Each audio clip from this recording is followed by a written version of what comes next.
America और रूस में भागम भाग लगी है। अब आप सोच रहे होंगे कि हम भागम भाग क्यों कह रहे हैं, तो इसका तात्पर्य ये है कि आए दिनों रूस ये दावा करता है कि उसने कभी अमेरिकी जहाज को खदेड़ दिया, तो कभी अमेरिकी बॉम्बर को, कभी अमेरिकी लड़ाकू जहाज को। इन तमाम तरह के दावों के बीच एक बार फिर से रूस ने दावा किया है कि उसने अमेरिका के B-1B बॉम्बर को खदेड़ दिया है। ये सब कुछ जापान सागर में हुआ, जहां पर रूसी सुखोई विमानों ने इस बॉम्बर को खदेड़ा है। दरअसल रूस की एजेंसी तास के मुताबिक ये घटना रविवार को हुई है और अमेरिकी बॉम्बर्स को भगाने के लिए रूस ने अपने MiG-31 फाइटर जेट भेज दिए। ये घटना तब हुई जब कुछ दिन पहले ही इस इलाके में अमेरिकी नौसैनिक जहाज के साथ रूस की भिड़ंत हुई थी।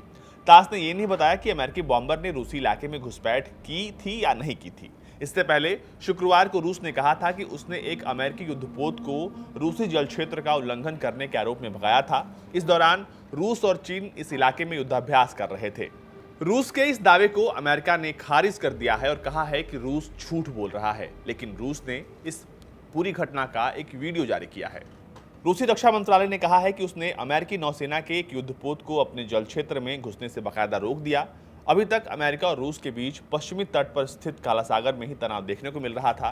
अब इसकी आंच पूरे प्रशांत महासागर में भी फैलती दिख रही है। इसी क्षेत्र में रूस और चीन के नौसेना संयुक्त युद्धाभ्यास इस वक्त कर रहे हैं और ऐसे में अमेरिकी विमान को खदेड़ने जैसी खबरें जो हैं वो अमेरिका, रूस और चीन तीनों में तनाव बढ़ा सकता है। मंत्रालय ने कहा कि रूसी जल क्षेत्र से वापस जाने को लेकर कई चेतावनियां दी गईं, जिसे नजरअंदाज करने के चलते रूसी युद्धपोत को अमेरिकी युद्धपोत के नजदीक ले जाना पड़ा। इस दौरान रूसी और अमेरिकी युद्धपोतों के बीच 60 मीटर से भी कम की दूरी रह गई। उन्होंने कहा कि अमेरिकी युद्धपोत ने बाद में अपना रास्ता बदल लिया और वापस चला गया।